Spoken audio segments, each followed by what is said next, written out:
चलिए, good morning all of you.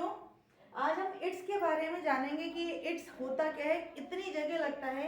सबसे पहले तो जान लेंगे कि प्रोनाउन है, और यदि आपके पास कोई सब्जेक्ट नहीं है तो हम इट और देयर से लगा करके यूज करते हैं। तो आज हम वही इट के बारे में पढ़ने वाले हैं ना। कहाँ कहाँ लगता है, इसका मीनिंग क्या है, इट के सभी यूज। देखो, कई बार होता है ना, हम समय लेगा, it will take time, it takes time, ये समय लेता है। ठीक है ना भाई, इस काम में इतना समय लगता है, तो फिर उसको कैसे बोलेंगे। उसको बोलने के लिए बहुत छोटा सा एक सेंटेंस बताती हूँ, मैं फ्रेज बताती हूँ। इट टेक्स टाइम, ये टाइम लेता है, बहुत टाइम लेता है, कोई काम करने में टाइम लेता है ना। तो इट टेक्स टाइम। जैसे अब रात लास्ट में ले लिया, इसने बहुत टाइम ले लिया मेरा, इट टुक टाइम, है ना। पास्ट में किसी ने कोई मेरा बहुत टाइम ले लिया, इट टुक टाइम, इसने टाइम लिया, ठीक है ना।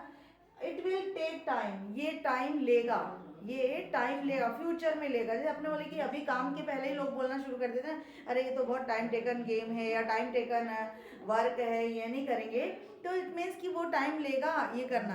तो इट विल टेक टाइम कैसे बोलेंगे उसको, इट विल टेक टाइम, ये टाइम लेगा, ठीक है। कोई बहुत लेजी होता है, उसको काम देने के पहले बोलता है ना, अरे शी विल टेक टाइम, वो बहुत टाइम लेगा, वो लेगी बहुत टाइम। तो उसको ध्यान से सुनना, इट विल टेक टाइम। लेकिन किसी पर्सन की बात हो तब क्या करना, नॉर्मल तो आपने बोल दिया it takes time, it will take time, it took time, ये तो ले लिया। लेकिन अगर किसी पर्सन की बात होगी तो कैसे करेंगे। इसके लिए बहुत अच्छा, इट फिर टेक, टेक कोई भी फॉर्म ले सकते हैं, पास्ट में भी हो सकती है, प्रेजेंट में भी हो सकती है। और फिर ऑब्जेक्टिव प्रोनाउन लेना पड़ेगा, जैसे मी हो गया, हिम हो गया, है ना, योर हो गया। और क्या लेना है फिर उसके बाद में, हर हो गया। इस प्रकार से ऑब्जेक्टिव प्रोनाउन आपको लेना है। फिर अपने को टाइम लगाना पड़ेगा, फिर टू, और टू के बाद में वर्ब की फर्स्ट फॉर्म, मतलब जहां पे हम इन्फिनिटिव वाला काम करेंगे वो लेंगे। It will take me 2 hours, लेगा, विल है मतलब फ्यूचर टाइम में, it will take me 2 hours, ये इस कार्य को करने में मेरे 2 घंटे लगेंगे। It will take me 2 hours to finish this work, इस काम को करने में, इस काम को फिनिश करने में मुझे 2 घंटे लगेंगे।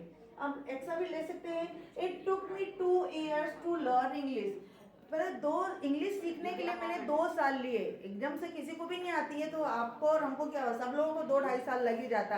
अच्छे से परफेक्शन के साथ सीखे, ग्रामेटिकल सीखे, और उसके बाद कंसिस्टेंसी रहेगी तो पक्का 2 साल तो लगता ही लगता है ना। फिर it took me 2 years to learn English, it takes me 5 minutes to go to coaching, मुझे कोचिंग जाने में 5 मिनट, मैं 5 मिनट लेती हूँ, मतलब कोचिंग जाने में मुझे 5 मिनट तो एटलीस्ट लगता ही लगता है, ठीक है, या लगता है, ऐसा ही बोल सकते हैं। It takes much time to understand each other.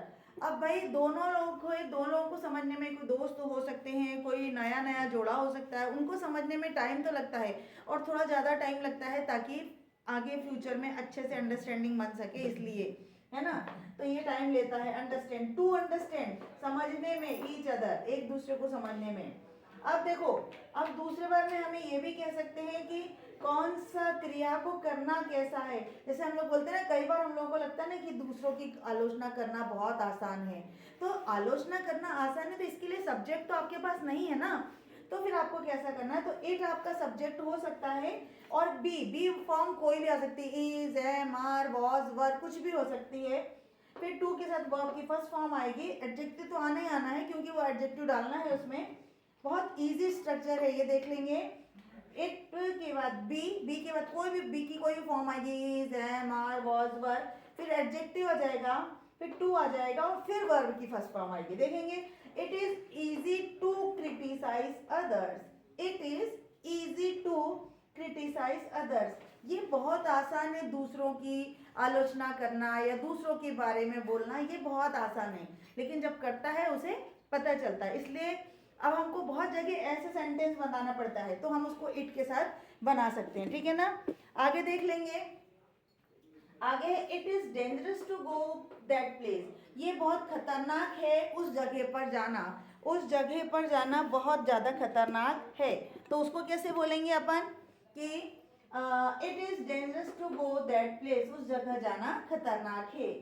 अब देखो, इसके साथ मॉडल भी यूज कर सकते हैं। It can be dangerous to go there, ये खतरनाक हो सकता है वहां पर जाना, खतरनाक हो सकता है। It is speak to, it is speak to speak English, it is easy, it is easy to it is easy to speak English, अंग्रेजी बोलना आसान है, आसान है। इट मीन्स जब सीख लेते हैं तो बहुत आसान हो जाता है। It is necessary to take decision, फैसला लेने की बहुत, अब फैसला लेने की बहुत जरूरत है। इट इज नेसेसरी, ये बहुत आवश्यक है कि फैसला लिया जाए। It is necessary, it is easy, it can B, it is dangerous, ये सब हम ऐसे कई सेंटेंस बना सकते हैं। फिर इसी के आगे हम अगर अदर ऑब्जेक्टिव प्रोनाउन जोड़ देंगे, जैसे वहां अपन ने ऑब्जेक्टिव प्रोनाउन जोड़ा था तो ये और हो गया था।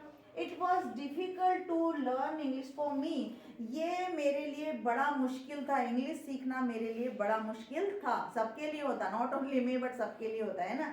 बट जब सीख जाते हैं तो कहते हैं it is very easy to me, for me, मेरे लिए बहुत आसान है ये। It is necessary for me to go there, ये बहुत आवश्यक है मेरे लिए वहाँ जाना, मेरा it is necessary to go there, वहाँ जाना मेरे लिए बहुत आवश्यक है, या मेरा वहाँ जाना बहुत आवश्यक है। एकदम वर्ड टू वर्ड ट्रांसलेट नहीं करना है ना। It is impossible for them to keep quiet, कई लोग बिल्कुल शांत नहीं बैठते, हम पूरी क्लास में बोल बोल के थक जाते हैं ना कि शांत बैठो शांत, तो बोले it is impossible to it is impossible for them, उनके लिए बहुत इम्पॉसिबल है, टू कीप क्वाइट, क्या रहना, शांत रहना। It would be easier for us, ये हमारे लिए आसान होगा, ईजियर होगा for us to use this mobile, इस मोबाइल को यूज़ करना हमारे लिए आसान होगा। जो सिंपल होते हैं वो कर लेते हैं, और कोई आईफोन वगैरह होता तो हम लोग उसको ऑपरेट करने में थोड़ा टाइम लेते हैं ना, तो हम लोग यही बोलते हैं it would be easier for us to use this mobile, इस मोबाइल को यूज़ करना, ऑपरेट करना बहुत आसान होगा। It is easy to finding others fault, ये तो बहुत जगह मैंने बता दिया कि ये बहुत आसान है दूसरों की गलतियों को निकालना। तो ये इस प्रकार के सेंटेंस तो ऑलमोस्ट आपको बहुत जगह बोलना पड़ता है, तो इनको बोल के अपनी इंग्लिश भी एनहांस कर दीजिए और अपने आप को थोड़ा इम्प्रूव भी कर दीजिए, थोड़ा सा इम्पैक्टफुल भी हो जाता है कि हाँ अच्छी इंग्लिश बोल रहे हैं। तो it is finding to, it is easy to finding others fault, दूसरों की गलतियाँ निकालना बहुत आसान है ना। इसके बाद और अपन थोड़ा ले लेते हैं।